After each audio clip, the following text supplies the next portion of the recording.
अगले कुछ हफ्तों में आद्या ने अपनी बीमारी को छिपाने की पूरी कोशिश की।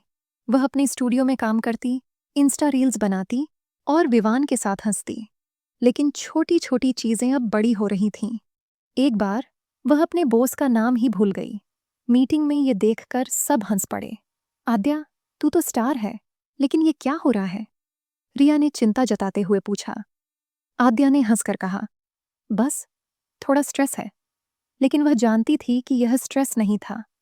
एक रात जब वह और विवान माल रोड पर भुट्टा खा रहे थे, उसने अचानक पूछा, विवान, हमारी शादी कब हुई थी? विवान ने चौंक कर देखा। पिछले साल दिसंबर में। तुझे याद नहीं? आद्या ने जल्दी से मुस्कुराया और कहा, पता नहीं यार, क्या हो रहा है? वह समझ रही थी कि उसकी यादें उससे दूर जा रही थीं, लेकिन विवान ने हिम्मत नहीं हारी। उसने अपने स्टार्टअप की मीटिंग्स कम कर दीं और आद्या के साथ ज्यादा वक्त बिताने लगा। उसने उनके कॉटेज में एक छोटा सा मेमोरी बोर्ड बनाया, जहां उसने उनकी तस्वीरें, टिकट्स और छोटी छोटी चीजें पिन की, जैसे कि पहली मीटिंग का कॉफी कप। ये हमारी यादों का म्यूजियम है, उसने मजाक में कहा। आद्या ने हंसकर उसे गले लगाया, लेकिन उसकी आंखों में डर था। एक रात जब वह अपनी डायरी में लिख रही थी, उसने एक लाइन टाइप की, विवान, अगर मैं तुम्हें भूल जाऊं तो मेरी डायरी पढ़ना। ये तुम्हें बताएगी कि मैं तुमसे कितना प्यार करती हूं। उसने लैपटॉप बंद किया और खिड़की से बाहर देखा। बर्फ गिर रही थी और हर बर्फ का टुकड़ा उसकी यादों की तरह पिघल रहा था। इधर विवान का अतीत भी उसे सता रहा था। उसकी माँ की मौत की यादें, अनाथालय के वे कमरे और वह तन्हाई, सब कुछ लौट लौट कर उसे परेशान कर रहा था। एक रात जब आद्या सो रही थी, विवान ने कबीर को फोन किया। कबीर, यार मुझे डर लग रहा है। अगर आद्या मुझे भूल गई तो मैं फिर से अकेला हो जाऊंगा। कबीर ने कहा, भाई, तू उसका प्यार है। यादें भले चली जाएं, प्यार तो रहेगा। विवान ने फोन रखा और आद्या की डायरी चुपके से पढ़ने लगा। उसने पढ़ा उनके पहले डांस की बात, मनाली की बर्फीली रातें और वह पल जो उन दोनों ने साथ में बिताए थे। ये सब पढ़कर उसकी आंखें भर आईं। उसने मन ही मन वादा किया, आद्या, मैं तुम्हें अपनी यादों को कभी नहीं भूलने दूंगा। मनाली की सर्द रातें अब और ठंडी हो चली थीं। बर्फ की पतली चादर कॉटेज की छत पर जमा हो रही थी और बाहर की फेरी लाइट्स हवा में हल्के से झूल रही थीं। आद्या अपनी डिजिटल डायरी में लिख रही थी। उसकी उंगलियां लैपटॉप के कीबोर्ड पर धीरे धीरे चल रही थीं। उसने लिखा, आज मैंने विवान को देखा और एक पल को लगा जैसे वह कोई अजनबी है। लेकिन उसकी मुस्कान, वो खुशबू वैसी की वैसी थी जब हम पहली बार कैफे में मिले थे। उसकी आंखें नम हो गईं, लेकिन वह नहीं चाहती थी कि विवान उसकी कमजोरी देखे। उसने लैपटॉप बंद किया और खिड़की से बाहर देखा। हिमालय की चोटियां चांद की रोशनी में चमक रही थीं, जैसे उसे ताक रही हों। आद्या ने अपने आप से प्रॉमिस किया कि वह अपनी बीमारी को हावी नहीं होने देगी, लेकिन हर भूली हुई याद एक अनजान डर को जन्म दे रही थी। विवान दिन रात आद्या के साथ रहने की कोशिश करता था। उसने अपने स्टार्टअप की मीटिंग्स को ऑनलाइन शिफ्ट कर लिया था, ताकि वह घर पर रह सके। हर सुबह वह आद्या के लिए उसकी पसंदीदा हिमाचली चाय बनाता, जिसमें इलायची और अदरक की हल्की खुशबू होती थी। तुझे ये चाय याद है ना? हमने इसे रोहतांग बाईपास पर पिया था, उसने हंसते हुए कहा। आद्या ने मुस्कुराकर हामी भरी। वह उस पल को याद करने की कोशिश कर रही थी, लेकिन उसकी यादें धुंधली हो रही थीं, जैसे कोई पुरानी तस्वीर जिसके रंग फीके पड़ गए हों। विवान ने उसकी चुप्पी को भांप लिया। उसने मेमोरी बोर्ड की ओर इशारा किया, जो कॉटेज की दीवार पर टंगा था। देखो, ये हमारी पहली बाइक राइड की तस्वीर है। तुमने मुझे कितना डरा दिया था जब बाइक की स्पीड को 200 के पार ले गए थे, आद्या ने हंसते हुए कहा। लेकिन आद्या की बीमारी अब छिपाए नहीं छिप रही थी। आद्या, तू मुझे सच बता, ये सब क्या चल रहा है? तुम्हारा अपने काम में ध्यान ही नहीं है। तुम्हारे सभी प्रोजेक्ट अधूरे पड़े हैं। उस रात कॉटेज में आद्या ने रिया को सब कुछ बता दिया। वह बोली, मुझे कुछ याद नहीं रहता रिया। मैं अपने डिजाइन्स भूल रही हूँ, अपने क्लाइंट्स को भी भूल रही हूँ। शायद एक दिन मैं विवान को भी भूल जाऊंगी। रिया की आंखें भर आईं। उसने आद्या को गले लगाया और कहा, तू अकेली नहीं है, हम सब तेरे साथ हैं। लेकिन आद्या जानती थी कि यह जंग उसकी अपनी थी। विवान ने डॉक्टर अनिरुद्ध से दोबारा मुलाकात की। डॉक्टर, क्या कोई और ट्रीटमेंट है? कुछ तो होगा। उसकी आवाज में बेचैनी थी। डॉक्टर अनिरुद्ध ने गहरी सांस ली। विवान, हम दवाइयों से इस डिसऑर्डर को धीमा कर सकते हैं, लेकिन आद्या की याददाश्त धीरे धीरे और कमजोर होंगी। तुम्हें उसके लिए एक सेफ स्पेस बनाना होगा, जहां वह डर न महसूस करे। विवान ने सिर हिलाया, लेकिन उसका मन बेचैन था। उसने सोचा कि वह आद्या को हर दिन उनकी प्रेम कहानी सुनाएगा, ताकि वह उसे भूल न जाए। उस रात उसने आद्या के साथ माल रोड पर सैर की। शिमला की सड़कों पर फेस्टिवल की तैयारियां चल रही थीं। लोग बोनफायर जला रहे थे और वहां के गाने हवा में गूंज रहे थे। विवान ने आद्या का हाथ पकड़ा और कहा, याद है, हमने पिछले साल इसी फेस्टिवल के टाइम डांस किया था? आद्या ने हंसकर कहा, हाँ, शायद। लेकिन उसकी आवाज में हिचक थी। उस रात आद्या ने अपनी डायरी में एक नया नोट लिखा। विवान, आज घूमकर आने के बाद मैं अपने दिल को बार बार ये याद दिला रही थी कि कहीं तुम्हें भूल न जाऊं, लेकिन मेरा दिमाग मुझे धोखा दे रहा है। अगर मैं तुम्हें भूल जाऊं तो मेरी डायरी को जरूर पढ़ना। ये तुम्हें मेरे प्यार की कहानी सुनाएगी। उसके बाद आद्या ने लैपटॉप बंद कर दिया। लेकिन उस रात जब वह सोने की कोशिश कर रही थी, उसे एक पुराना दृश्य याद आया। वह और विवान मनाली के रोहतांग बाईपास पर बर्फ में खेल रहे थे। ये सब याद करके वह बहुत खुश हो गई।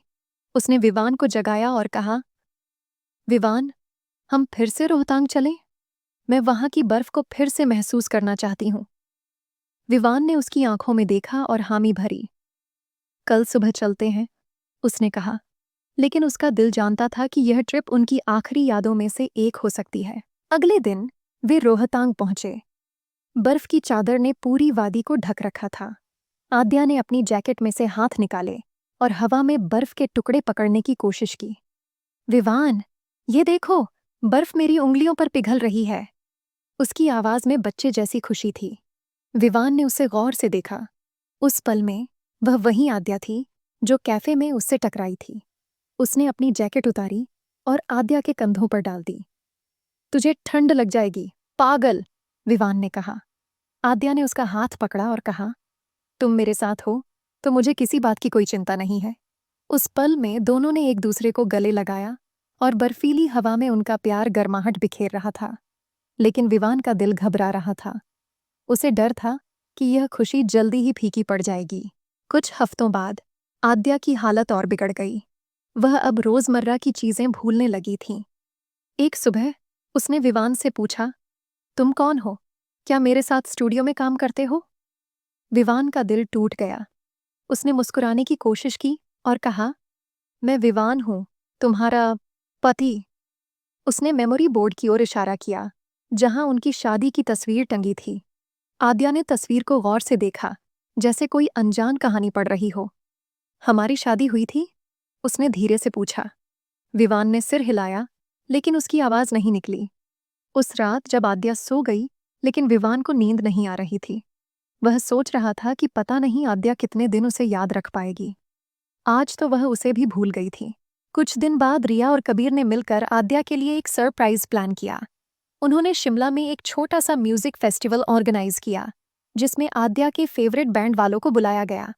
आद्या, तुझे म्यूजिक पसंद है ना? चल, मस्ती करते हैं, रिया ने उत्साह से कहा। आद्या ने हामी भरी, लेकिन उसकी आंखों में कन्फ्यूजन था।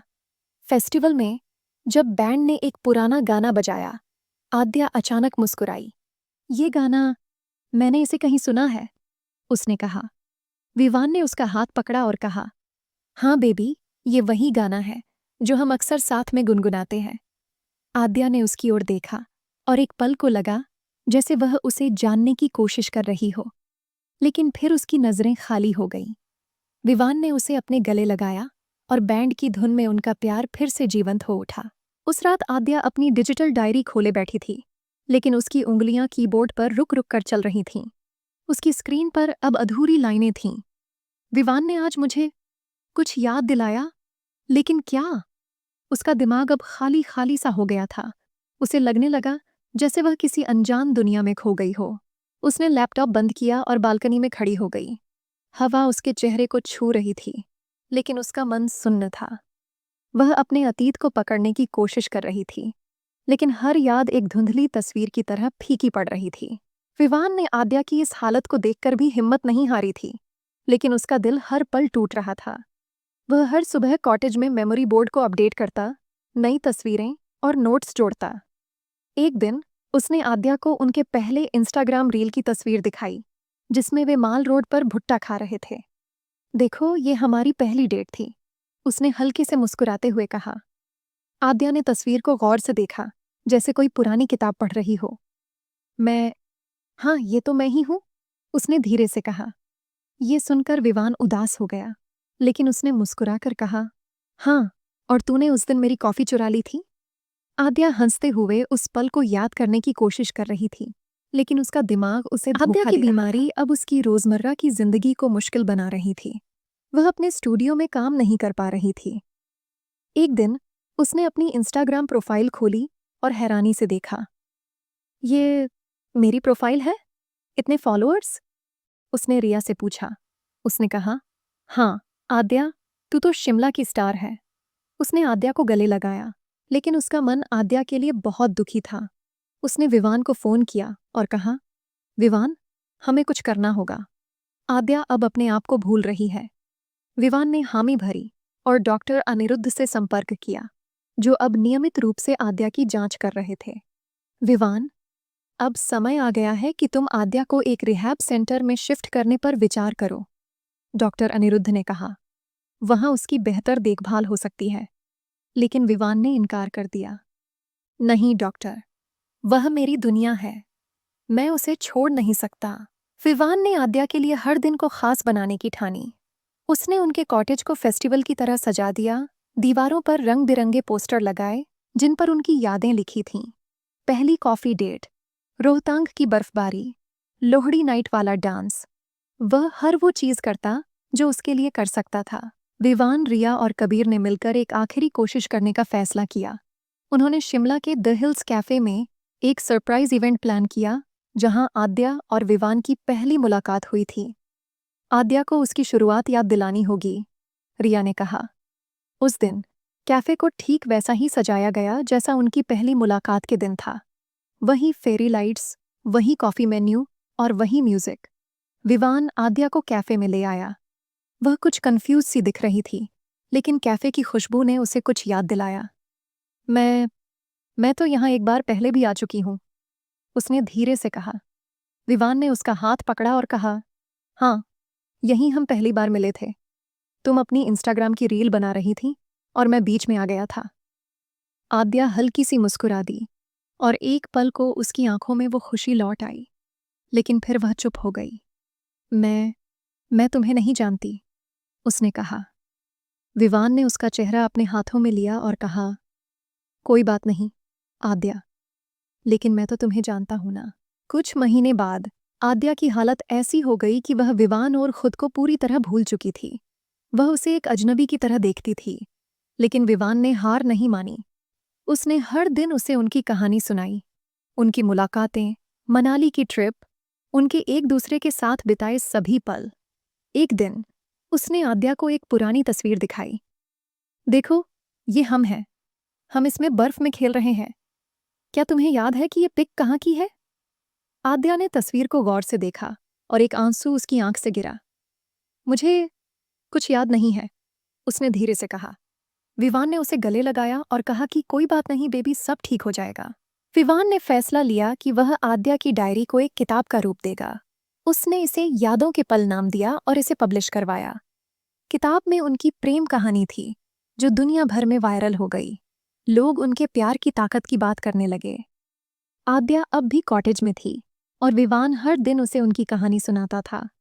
वह जानता था कि शायद आद्या उसे कभी पूरी तरह याद न करे, लेकिन उसका प्यार हमेशा जीवित रहेगा। यह कहानी हमें सिखाती है कि सच्चा प्यार सभी सीमाओं से परे होता है। आद्या और विवान की कहानी बताती है कि प्यार केवल यादों में नहीं, बल्कि हर पल, विश्वास और बलिदान में बसता है। जब आद्या की बीमारी उसकी यादों को छीन लेती है, तब भी विवान का अटूट समर्पण उनके बंधन को जीवित रखता है। यादें भले ही फीकी पड़ जाएं, लेकिन प्यार की गर्माहट हमेशा बनी रहती है। हिमाचल की बर्फीली वादियों से लेकर डिजिटल डायरी के पन्नों तक, यह कहानी हमें याद दिलाती है, प्यार वह अनमोल पल है जो समय और यादों को मात दे देता है।